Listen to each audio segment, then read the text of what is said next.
Okay. So, I'm going to start with this session of one day.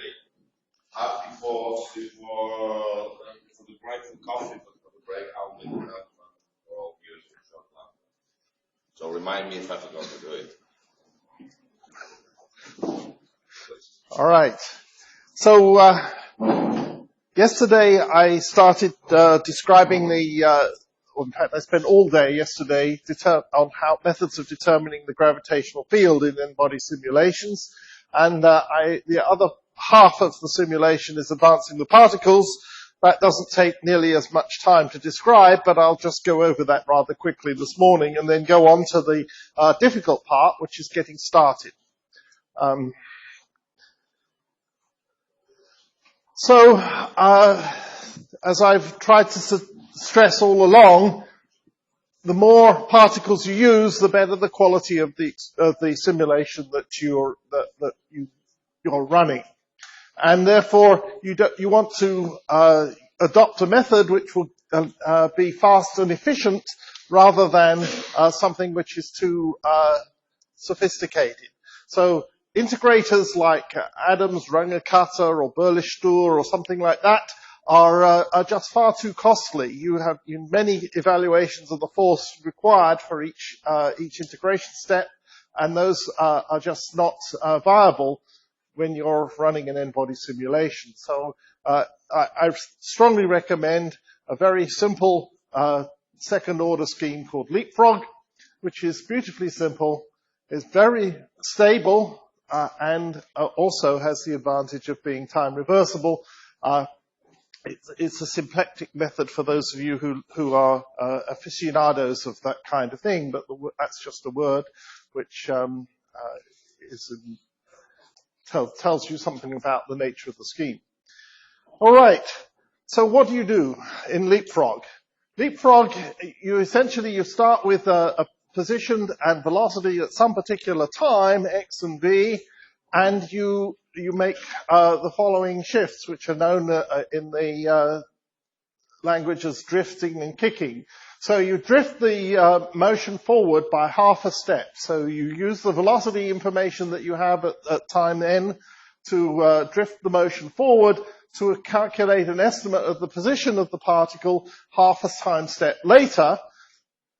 And then using all the information about all the positions of all the particles half a time step forward, you then calculate the accelerations. So you go through the force determination method to calculate the acceleration terms which you're going to apply, and then you apply a full step of acceleration to advance the velocity from that step to the next step.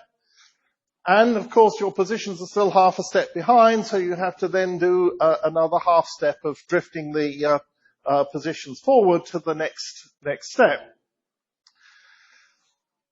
But you will notice, of course, that this drift velocity that we use in this part of the second half of the step is exactly the same drift velocity that you're going to use in the next step to move the particles forward. So it's much more efficient, of course, to just do this in two steps. So you store the positions in the half a step forward, and then you've got those already. You calculate the accelerations. There's one shift there, and then you shift this forward by twice the amount to give you the position at x of n plus a half.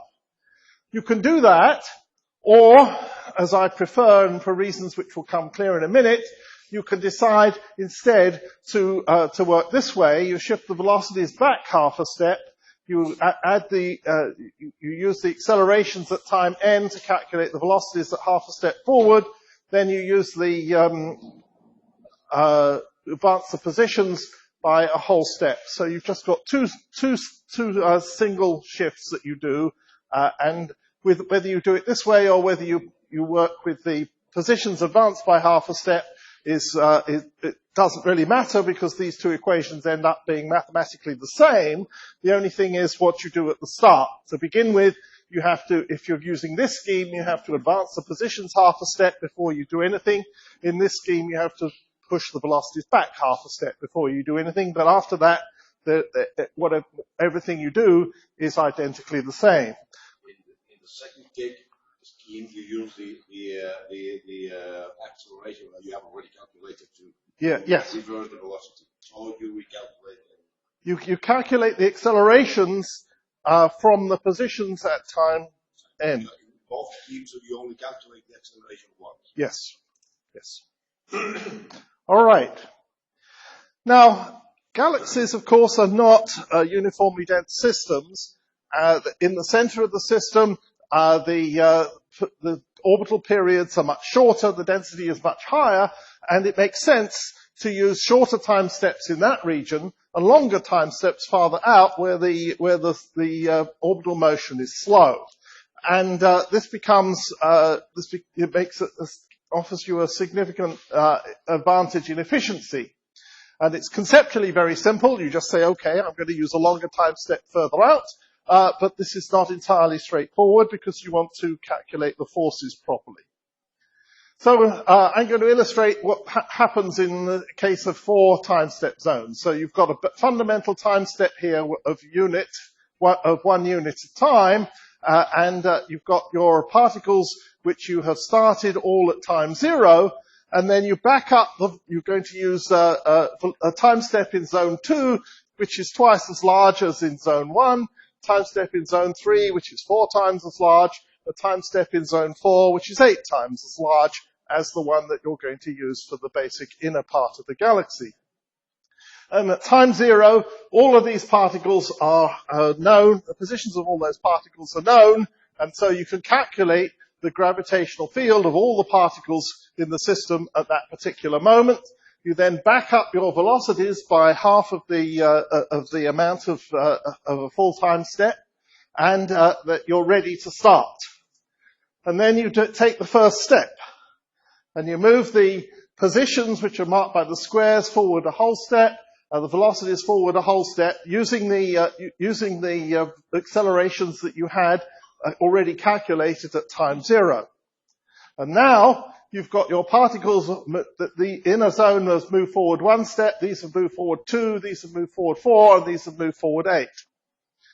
So now, at this point, you want to calculate the forces acting on the particles at this, in order to be able to advance the particles in the inner part. You've got to take 8 steps before it catches up with this one. You want to advance the particles in the inner part, but you don't know what the mass distribution is at that particular time, so you can't calculate the forces exactly for those particular particles. You can calculate them for themselves, that you know their positions of all the particles in zone 1, but the positions of the particles in zone 2 are already out of step.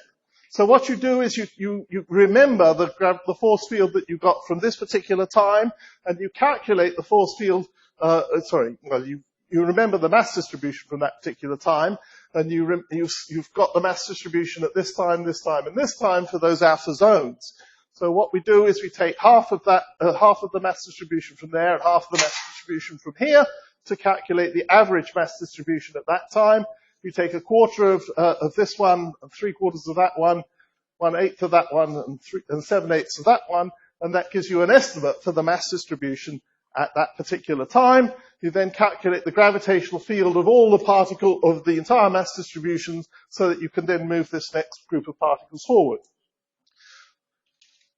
Now, you've got these 2 groups are back in step, but you've still got the problem that you've got to interpolate from the outer particles, so you gradually work your way forward, taking a step for moving forward these particles the moment that you're ready to move them forward, and taking another step for the inner zones, and you just gradually work your way forward.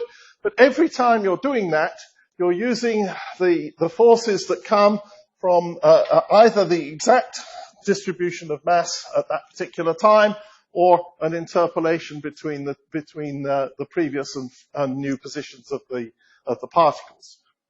So that's how you evaluate the gravitational force, an approximation at that particular time. Notice that the particles which are being moved contribute themselves in their own zone to their own force, to the force at that time. So you're never actually accelerating a particle with an interpolation from its own position. It's always, always known exactly. And so the system just proceeds like this, gradually stepping forward until after 8 steps, you've got everything all back together, and then you can do another full calculation without interpolation. Anybody have any questions? That's all I'm going to say about moving particles forward. What if you compare the results of with that type of block time steps with another way in which you simply use this smallest time interval for the whole? For everything, yes. Well, of course, you would like the results to be very nearly the same. You would like to be exactly the same, but of course, yes, they are. Well, I mean, yes, you must make all kinds of checks. Whenever you do an n-body simulation, you should probably do it at least twice, once with 1 time step and once with half the time step. But then you should also play around with where you put the zone boundaries and how much time difference you do, and you can even as you say, abandon this zone scheme and just use a single time step for every particle. And if the results change when you do that, then you're making too great an approximation, but if the result doesn't change, it's good. Yeah. What sort of recipes do you have for making decisions about how big time steps should be? Well, typically you want to take somewhere around a couple of hundred steps for an orbit around the galaxy, a full orbit. As you go out, that time increases roughly linearly with radius because the rotation curve is roughly flat.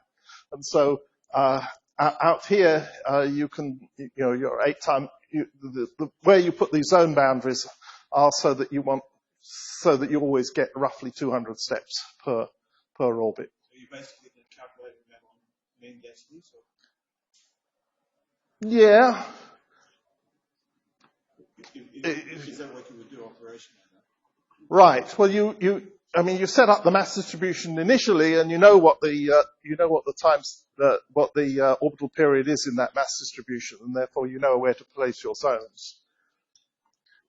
200 is a generous margin. 100 probably is enough, but I tend to work with rather short time steps just to be on the safe side. Yes.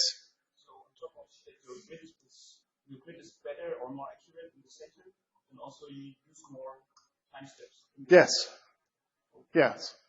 So I'm get a better approximation for the gravitational force because I've got more grid points, and then I also use shorter time steps. But the gravitational forces are also stronger there because the density is higher.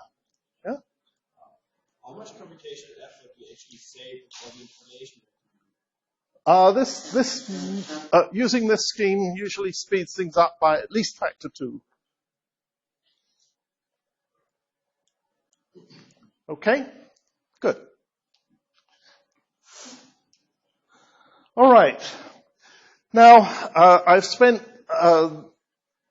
yesterday and just that last few minutes describing how you compute the evolution. You'll run your simulation. You calculate the gravitational field, and then you move the particles, and then you do that alternately until you've completed the evolution that you want. But n-body simulations are more than just running the simulation. You want to set it up to start with, and that's by far the hardest part. And you also, and I'm going to spend some time tomorrow talking about how you analyze the results. But I want to spend the rest of today talking about how you set up initial models. And this is the greatest challenge. If you're sloppy about the way you set up the model, then you're not doing the calculation that you intended to do, and the results will reflect that. There's no recovering from a sloppy start. Once you started your simulation with a rather careless way, there's nothing you can do to recover decent results. Garbage in, garbage out, basically. And I was going to spend some time describing in general terms how to do this, and I decided that would be far too boring. So what I'm going to do is take you through an exact, a concrete example to illustrate the methods of what I'm going to propose. And Milky Way is a barred galaxy, so one of the things that you will want to study if you're going to run simulations of the Milky Way is the formation of bars in disks. And these are caused, at least some of them, by linear instabilities which lead to large amplitude bars. And you want to be able to make sure that your n-body code can correctly capture this instability. So a good way to start is to begin with a model for which we know the answer. That's Kalnice, for example, has calculated the normal modes of an isochrone disk. An isochrone disk is a particular model which you can find described in Binney and Tremaine. It has one or two nice properties about the orbits, but it's just a generic disk model. It's not an exponential, but it's not so bad as in terms of realism. And he also provided a distribution function for the particular model that he calculated the unstable modes. What Ortwin yesterday was telling us about distribution functions. Distribution functions are functions of the integrals. That's Jean's theorem. The integrals are known in a two-dimensional disk. They're just energy and angular momentum. So if you want to check to see whether you're going to be able to reproduce the modes that Kalnice has predicted, then you want to be able to select particles from a distribution function, which is a function of the energy and angular momentum. So I'm going to borrow a slide, which you saw yesterday from Leo Girardi, of how you choose particles from a probability distribution, because this gives you the general idea. What he said was if you had an initial mass function phi of m, and you want to choose a particle from that, then instead of you can do it the way he recommended, which I also recommend, which is that you integrate this function and then you choose a random number in this direction, and that tells you what by just reading off down here on the mass axis where what the appropriate mass should be. But there is another way to do the same, which is more sloppy, to get the same answer. You could choose a random number uniformly between the lowest and highest value of the mass, and then you choose another random number and compare that random number with the value of phi at that particular mass. And if the random number that you've chosen is uniformly distributed between 0 and the maximum value of phi, then if your mass is down at this end of the distribution, there's a very good likelihood that random number will be smaller than the value of phi, and you will choose a particle. But when you're looking at where the function phi is very small, a randomly generated number will almost certainly be larger than phi at that particular point, and you would throw that point away and you choose another mass. And that's another alternative way of trying to select particles from a non-uniform distribution that's described by a probability function. And Ortwin yesterday told us that distribution functions are basically probability functions, so you're playing the same kind of game, but this time you've got to do it in 2 dimensions, which is a little bit more tricky. But you want to choose particles from a distribution function. What most people do, and this is not what I would recommend, but let me describe what most people do, because I'll begin with that method. So you know that the particle should be somewhere in the disk, so you choose XY coordinates so that the radius is somewhere in the region that you want to calculate, but you choose those at random, just uniformly. And then you choose from the position that you've chosen, you find the gravitational potential, which you know because it's an analytic function, so you know what the potential is at that particular point, and then you choose velocities in the range up to the escape speed. And again, x and y components of the velocity, this is just 2 dimensions, remember, x and y components of the velocity that are between 0 and the escape speed. And then having chosen those x's and b's, you can calculate the energy and the angular momentum of the particle at that particular point where you've chosen it, and you generate another random variable uniformly distributed between 0 and the maximum value of your distribution function, and you accept the particle that you've generated if alpha is less than the distribution function at that point. Otherwise, you reject it and you go back and choose some more particles. And this is, you just continue this process until you've selected enough particles for your simulation. And this is the way most people do it. But there's a better way, which we'll get to later. So here's a simulation that where I selected the particles in that manner. And I didn't do anything else. I just plunked them down into the simulation and said, all right, now this should be a bar unstable model. Well, it is a bar unstable model, but it's also a bit of a mess. This is a short movie that's looping through over and over again, but something has gone wrong. You've got this big hole in the center. Oops. It's not in equilibrium. Why? We know that it's not in equilibrium if we look at the virial ratio. The virial ratio is the kinetic energy term, which is the half mass of particles times the square of the velocity. That's very simple. When you're not using Newtonian gravity, you are using softened gravity, remember, in n-body simulations, so you're not using exact Newtonian gravity.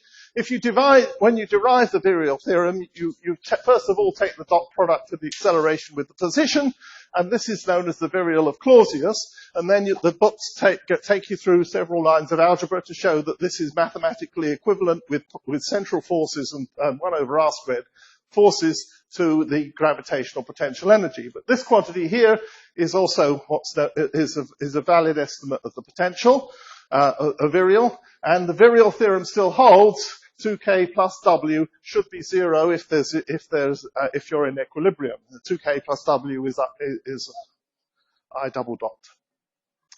And so, having calculated these two quantities, you don't need to worry about the gravitational potential.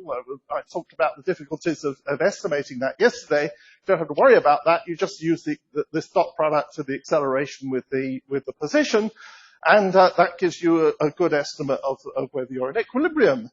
And this ratio of k divided by mod w should equal a half if you're in equilibrium. But of course, you can see from this that it's over 0.52. And therefore, there was too much kinetic energy in the model to begin with, and you weren't in equilibrium to start with. Now, why not? Well, of course, you could have goofed in choosing your particles, but that wasn't the real explanation. The problem is that we're using softened gravity, so the central attraction that you get from the particles given by this red dash curve is not equal to the central attraction that Kalnice assumed when he derived the distribution function. This is what you get from measuring, from using particles, that you've truncated the disk at some radius, and so the amount of central attraction is decreasing in the outer parts anyway, because you've not got enough mass. But in this particular region, round about where the central attraction should be strongest, you're underestimating the attraction by quite a significant factor. And so, in order to get an equilibrium model, you've got to correct this central attraction for the discrepancy caused by gravitational softening.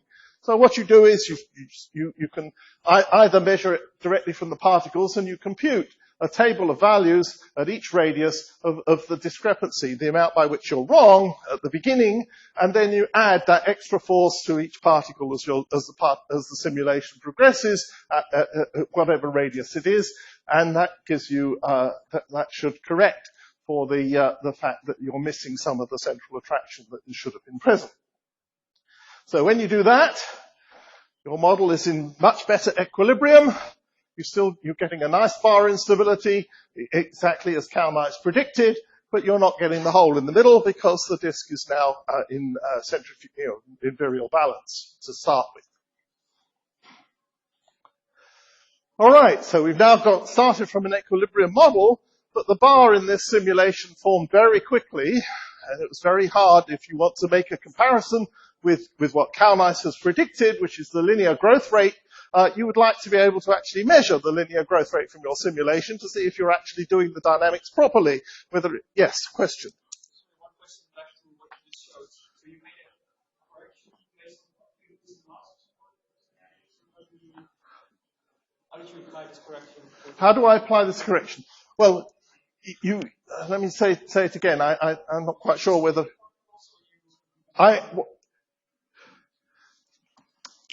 you can either compute the force directly, you set up your particles and you put them down on the grid to begin with. You calculate the central attraction, and you take an azimuthal average of that central attraction at some point, and you compare that average, which is given by this red dotted dash curve here, with what you would expect it to be if Newtonian gravity were applying. And there's a small difference at each radius. And so you make a table in your, of values of this discrepancy at each radius. And then every time that you calculate the force on a particle during the rest of the simulation, you work out what radius it is, and you add that component of the extra attraction. No, it's not a modified gravity model. You could think of it as some additional rigid mass that's present. Okay, a bulge or something like that that's added additional force that's present in the simulation. It's a static gravitational field. Yes? Okay.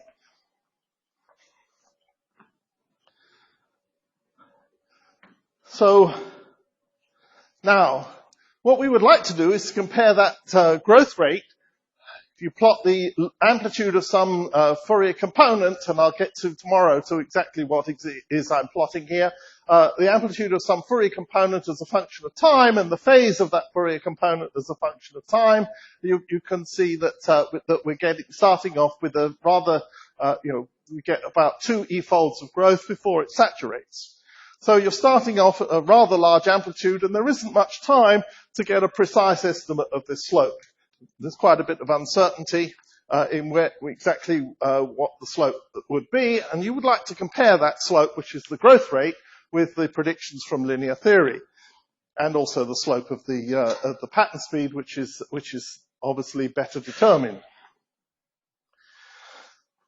So what I recommend you do if you want to play this game to check your n-body code is that you put your particles down on rings instead of putting them down at random. If for each particle you choose a bunch of say 9 others, and you place them equally spaced by 18 degrees around the ring, and you give them all the same velocities in polar coordinates so that they follow congruent orbits. And so you're watching here the evolution of a bunch of particles which all have the same energy and angular momentum and radial phase, but they're just shifted round by 18 degrees from one to the next, 36 degrees from one to the next to make 10 particles and get a full circle. And they're all orbiting in this fixed potential at the moment, which means that they're staying in phase. But if you've got an n-body simulation in which there's a growing mode, then all you're doing is distorting this ring as time goes by, and this enables you to get a much better estimate of something like a low-order bisymmetric disturbance. So when you play that game, you can beat down the initial amplitude by many orders of magnitude. You see it was about -4 before, it's now sort of -13 on the log scale. So that's done a tremendous amount of reduction in the initial noise amplitude present in the system. So this is called a quiet start. And then now you can see that there's a pretty long period of linear growth, and you can get quite a nice estimate of the growth rate. That's just from eyeballing that, although there's a more sophisticated method, which I'll tell you about tomorrow. And also the pattern speed. All right, so, but you're not done.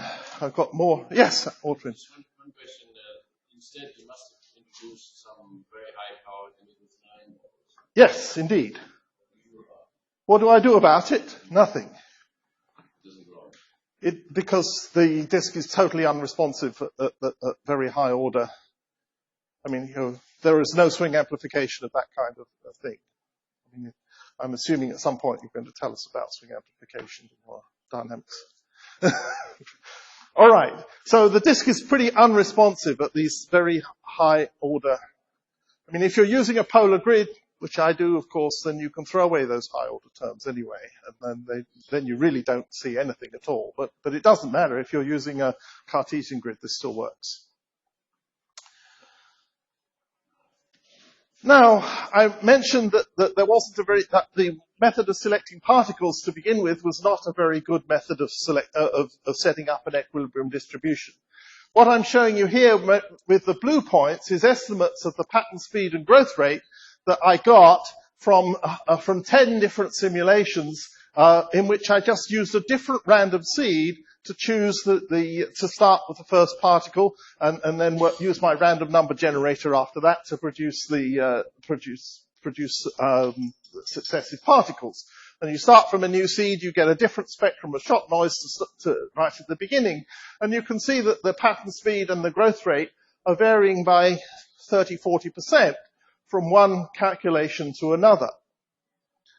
That's really not very good.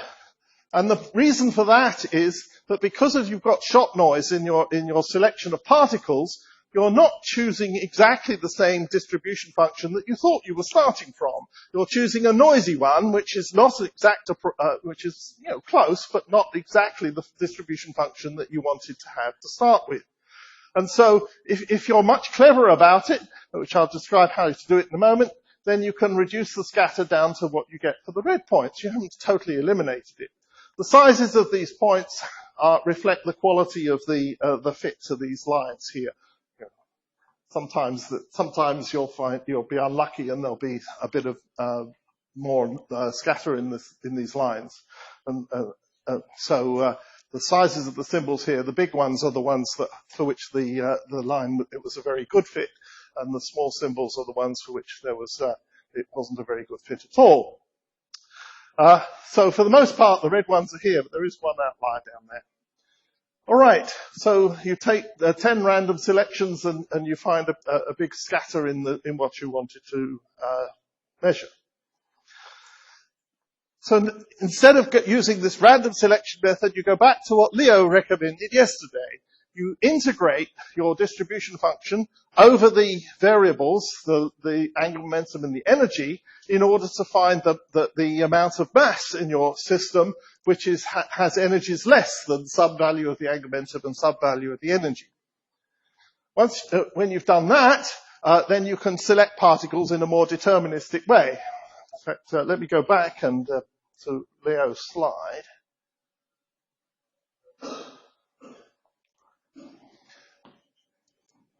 You can do what Leo suggested, which is you just choose a random value for the variable between 0 and 1 here, and then read off some randomly selected mass. But you can also be clever, and you could just choose equal increments up the page here to choose and read off the mass distributions that you want from each one of those, and then you will get a selection function which is exactly that, instead of random noise about that function. And that's basically what I'm arguing you should do with in this approach. Now, it's not totally trivial because your distribution function is a function of energy and angular momentum, but it's actually telling you the density of particles in velocity and position space, and so there's a density of states function which you need to take into account. Which you can, if you read Binion-Tremaine, it will tell you that it's just 2 pi times the radial period for some particular energy and angular momentum in a thin disk. In a sphere, it becomes this, and in a spheroid, it becomes that. These are functions which you can calculate and tabulate ahead of time. So you can do this integration. Probably you need to do it numerically, but it can be done relatively straightforward. And then you want to populate that function, which is a function now of 2 variables. So here you've got energy up there, angular momentum there. The disk is rotating, so most of the angular momenta are positive, but Kalnice's function includes some retrograde stars, so you want to be able to go to retrograde values. And now you want to choose points in this Lindblad diagram, as it's known, is energy angular momentum space. This curve here is the curve for circular orbits. You can't have more angular momentum than a certain amount for a particular energy, because that's the angular momentum of a circular orbit, and velocities would have to be imaginary in this region. So this is the bounding curve is circular orbits, and particles over here have eccentric orbits like this one, and you just what you try to do is choose your particles in this diagram here with the density given by the f of E and L, times the density of states function. And you do that in a deterministic manner. You can see these points are not randomly distributed. There's patterns to it. So I'm slicing this into little boxes and choosing a particle in each little box, which contains an equal amount of mass. So I've chosen my values of E and L, and that gives me an orbit which is a rosette orbit like this. I now have to choose two other random numbers, and that doesn't really matter what they are. You have to choose the phase of the orbit somewhere around the galaxy like this, and then you have to choose the radial position of the particle. And that's not quite trivial because this distribution is non-uniform in time. It spends more time at the apocenters and pericenters where the velocity is small, and it whips through the middle of the distribution a bit faster. So you have to make sure you do all of that right. So there's a bit of fuss to get this right. But when you do that, it really pays off, because now the distribution of when I choose, I still have a small degree of randomness. Where's the first particle going to go in the bottom here? That is something that you determine in a random manner. And when I change that, I still get variations like this, but they're much smaller than they were before. So the distribution of 10 different seeds with a smooth start way of selecting the particles is much narrower than it was with the random selection of particles. All right, but we still haven't done. If you want to get the right, you want to then compare what did Kalnice predict. Here's the growth rate, the pattern speed and the growth rate that Kalnice predicted. And for different values of the softening length in the simulation, you find that you get values that are below the predicted values. As I change the softening parameter, then I find that the things, as they get shorter and shorter, I'm heading towards the right answer, but I haven't got there in the smallest for the smallest softening that I dared use in these simulations. This is work that I did with Ern back in the 90s. So you can correct the softening by just running a bunch of simulations with different softening lengths and try and extrapolate down to zero. That's the Mug's game. Wouldn't like to do that. I wouldn't have guessed that it would come up to these values here from those, although it's clearly approaching the right value. So the final improvement, if you really want to do this, is to change the method of calculating gravity and to use the basis function expansion methods that I described yesterday. Those have no softened gravity in them at all. They smooth the mass distribution by just taking a bunch of a small number of functions and estimating the potential of those small number of functions. And that can be done because the density potential pairs are exact solutions of Poisson's equation. There's no softened gravity. And then you can see with different numbers of particles that we do get, in fact, the growth rate and pattern speed that Kalnice predicted. Phew. Lot of work. But now we know that the simulations do, in fact, reproduce the linear theory, which is well worth knowing before you start. Before you start using a code, you want to be sure that it's behaving properly. And this is one of the best global end-to-end tests of an n-body code that I know of. Is to just check to see whether it can reproduce the theoretical results that were predicted by someone else, or even yourself, if you're clever enough. Now let's talk about one other example of the advantages of selecting particles smoothly from the distribution function. There was an argument raging in the decade ago or so about whether you could get a correct estimate of the dynamical friction between a bar that was rotating in a halo. As the bar rotates inside a halo of mass, the halo particles come past the bar and get a kick, and they get exchange angular momentum with the bar. And there was a question being raised about whether n-body simulations could properly capture that particular piece of dynamics. And in fact, there was argument that you really needed lots of particles. So I did a series of experiments with a rigid bar. Once again, not putting in all the physics that you have to, any physics that you don't need to put in. So you take a rigid bar and you calculate the forces from the live halo particles on that rigid bar, and then let the rigid bar slow down, assuming it has some moment of inertia. And if you do simulations like that, then the pattern speed of the bar starts out at this value and then gradually decreases over time. And if you do that with only 10,000 particles, then you get a pretty raunchy result. Doesn't look very good. As the number of particles increases to 100,000, it's better. But when you get to 1 million or more, these curves have essentially converged, and you're getting the right answer for the dynamical friction between the bar and the halo already by about 1 million, and you can't really see the difference between the curves going up to 10 to the 8. There was an argument by Martin Weinberg that you might need to use 10 to the 8 particles to get this right. The answer is no, you don't. 1 million is plenty. And this is just showing you the change in the mass distribution of the halo.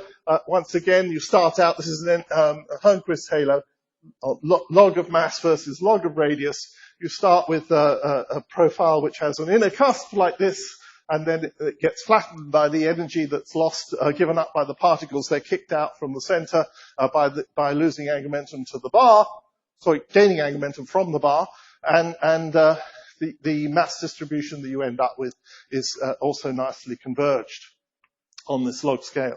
So setting up the distribution of particles in the halo in the same kind of approach that I described before, it gives you nice stable results from your simulation. Okay. Now, this is fine if you know what the distribution function is. There are very few models for which you know what the distribution function is. If you want to run a more generic model, you want to run something which is a bit like the Milky Way, it's got a disk, it's got a bulge, it's got a halo. You want a model with different components in it, which are all, which are separate, and you want distribution functions ideally to describe each of those components separately so that you can set up the model properly.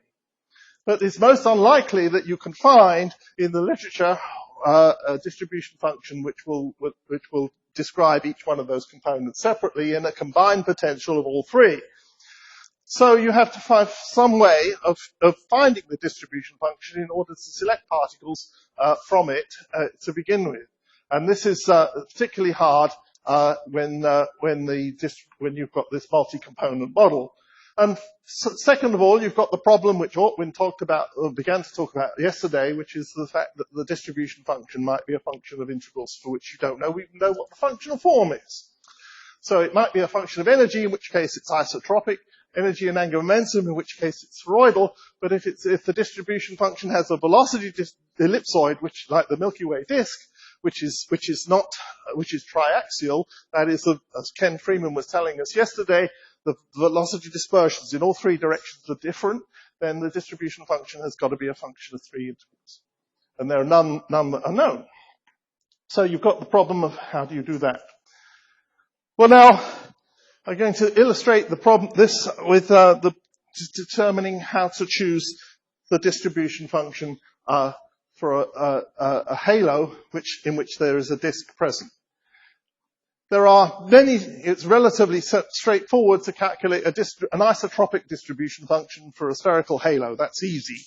And you can generate a whole bunch of particles in a spherical halo. And then a lot of people adopt the procedure of saying, well, all right, my halo is going to be this particular form, NFW or whatever you want to choose to start with. And then you grow a disk in the middle. And you gradually you put into the middle of your set of particles a growing rigid disk. And the halo, of course, contracts because the gravitational potential is getting deeper.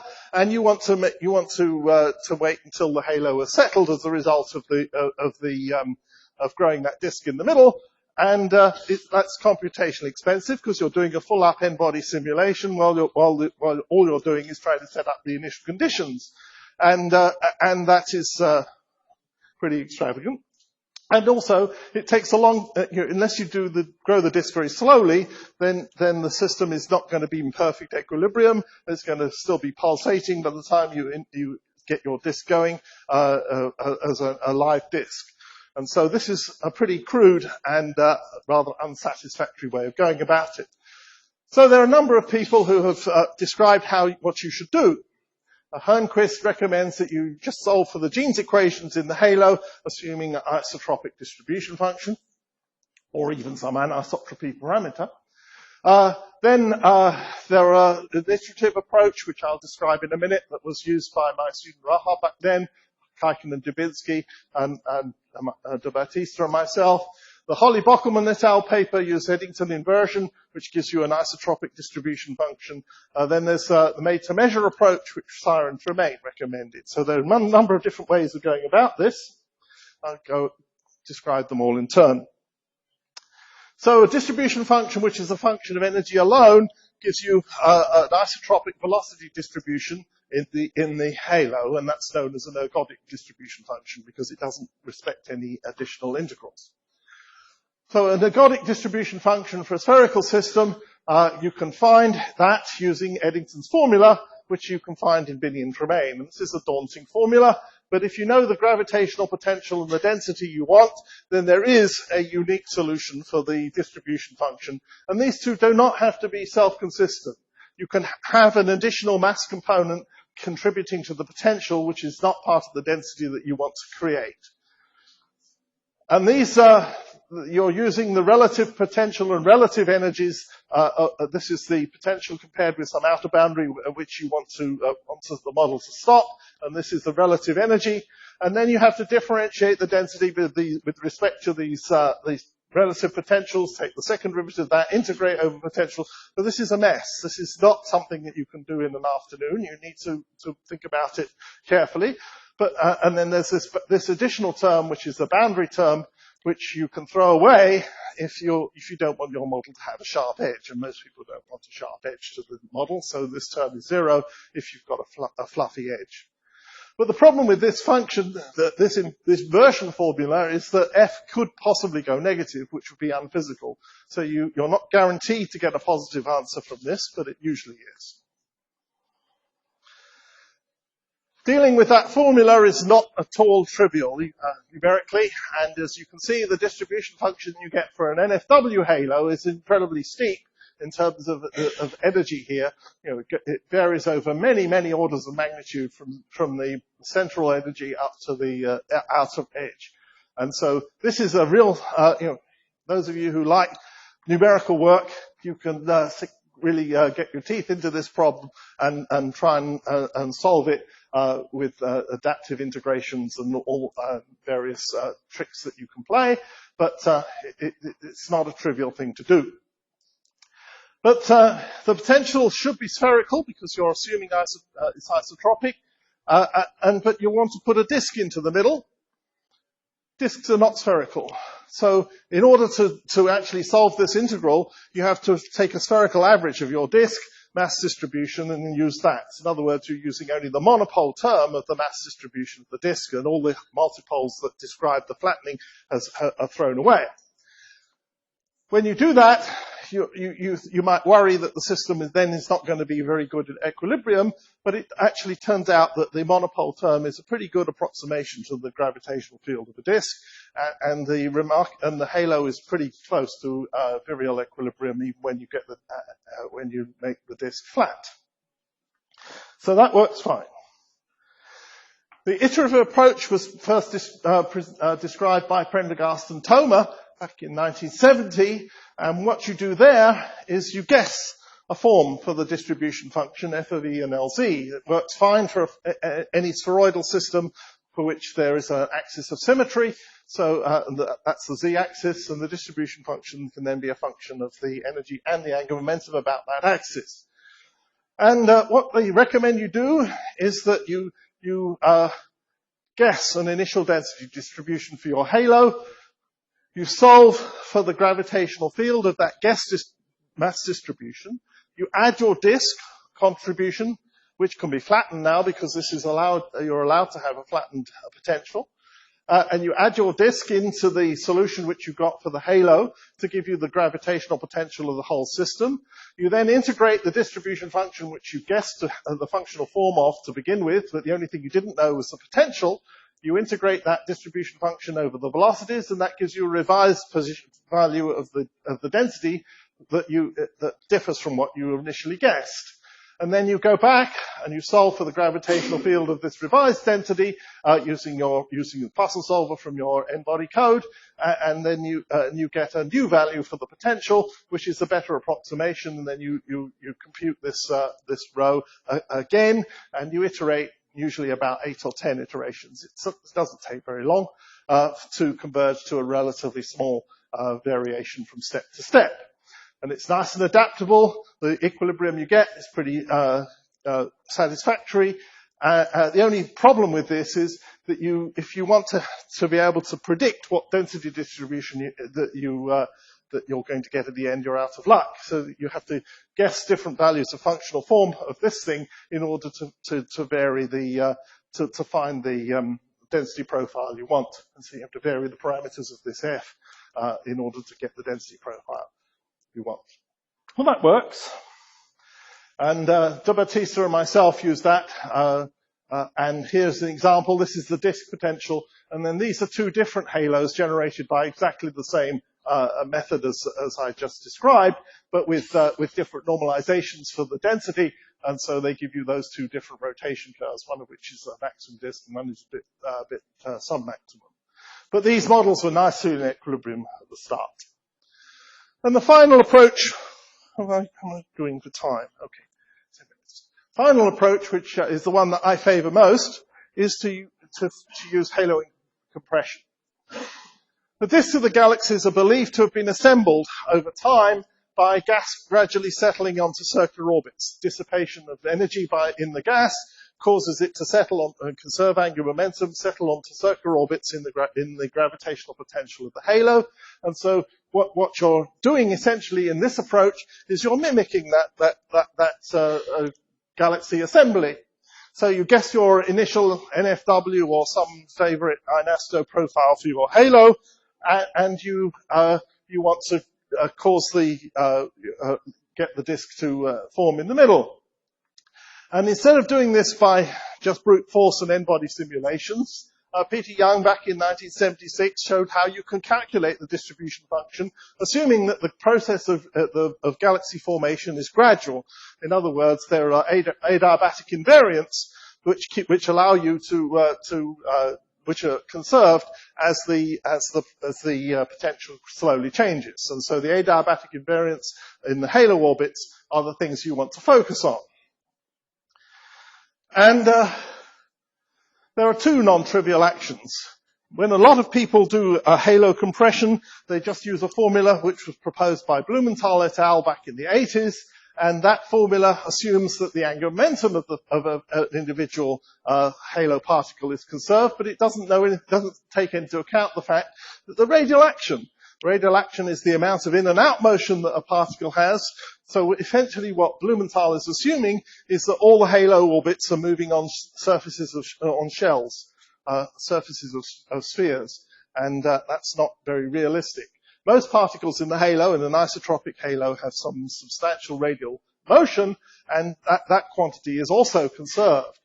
Radial action is conserved. And so the distribution function at the end of the compression is the distribution function that you started with, expressed in terms of these two actions, and they're exactly the same distribution function because the actions didn't change.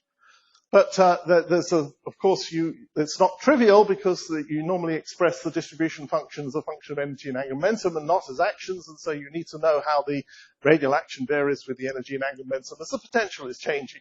And so this is not totally trivial, but it can be worked out numerically. And again, you have to do an iterative approach. You start with an NFW halo, you put in your disk that changes the potential, you compute a new density, you then go through an iterative process again. But this converges quite rapidly. And just to show you that this works beautifully, here's an uncompressed NFW halo.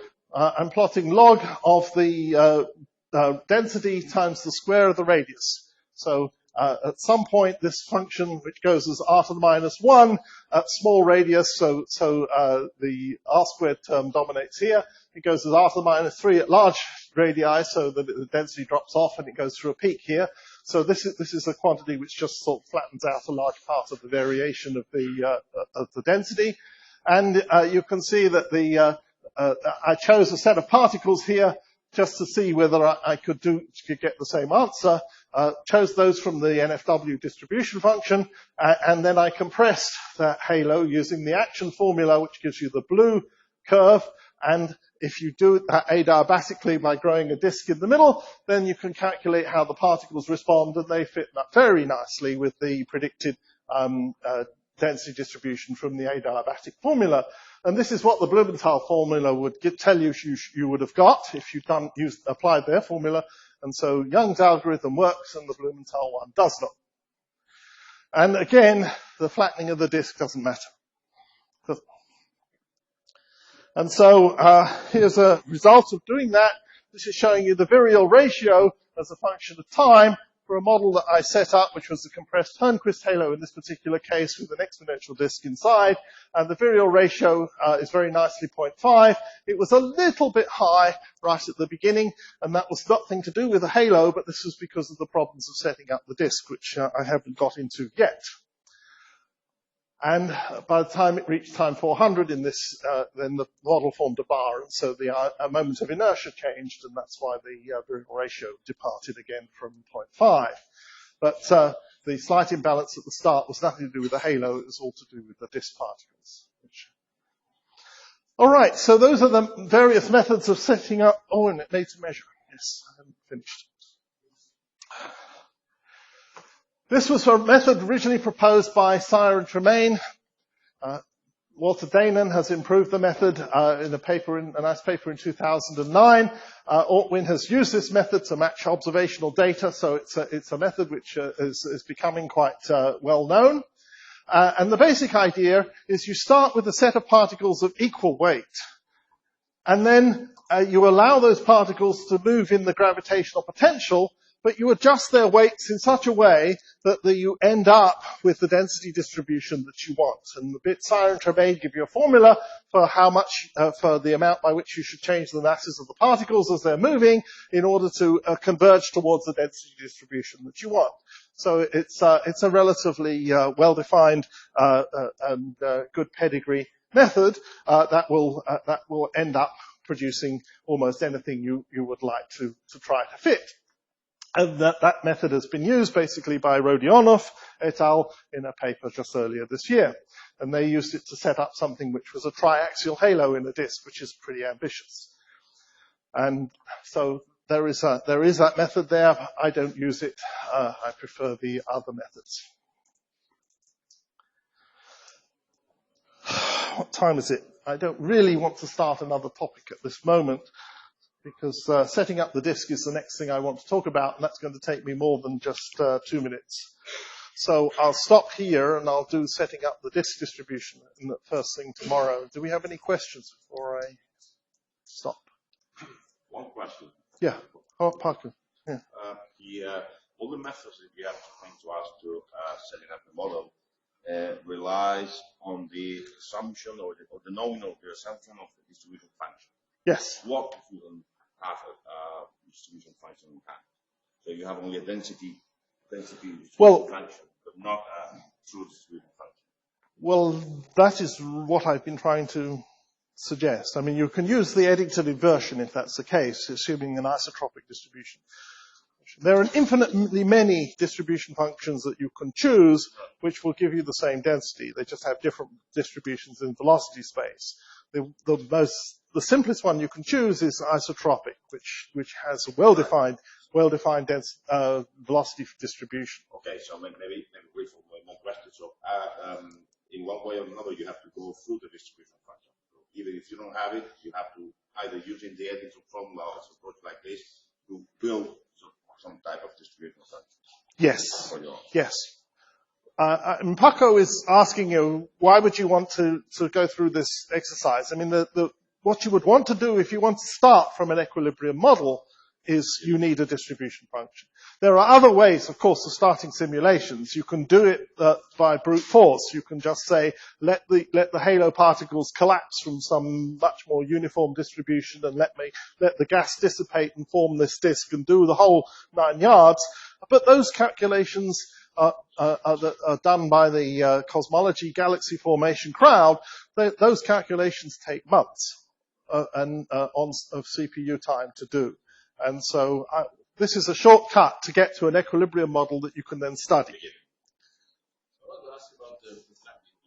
If you do this, if you use the adiabatic contraction method, you're going to end up with a spherical halo contracted by the monopole component of the disk. Yes. And of course, if the disk is minor, then that's really great. But if you go to the central regions where, let's say, the disk has half the mass or 2/3 of the mass, then wouldn't the halo need to now relax into some sphere, some depth? I worried about that a lot, but it turns out that it doesn't really matter. I mean, the monopole distribution of the gravitational field of the disk is by far the largest. As you take. It doesn't matter. Yes, but once you have got to the point where you let your particles go with a flattened disk instead of a spherical disk, the equilibrium is still very good. There is hardly any change to the mass. I've looked very hard to see by how much it would change, and it hardly reacts at all. And the reason is that the field of the disk, even after it's flattened, is still dominated by the monopole. The higher order terms that describe the flattening are really are much smaller. So the equilibrium is actually extraordinarily good. That's what I'm saying, is that you saw that in the tests that I did.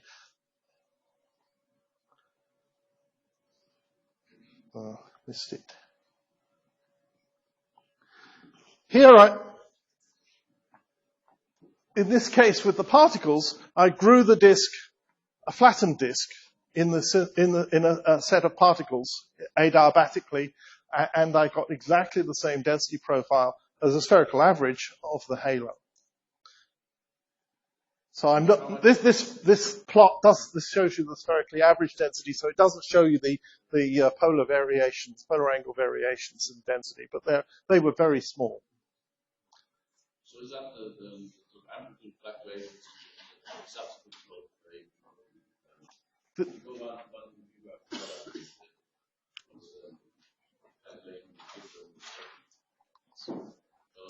Go back. Forward. Is that the initial dip in the... Yeah, well, actually, we don't have a distribution function for the disk either. And so setting up the disk in equilibrium is a much bigger can of worms. Getting the halo right was hard, but getting the disk right is even harder. And this imbalance is actually due to the disk. If I made the disk rigid in this particular calculation, it would have started right off at 0.5 virial ratio. Yes? Why the Eddington's inversion technique supports non-circle system models? Oh, yes.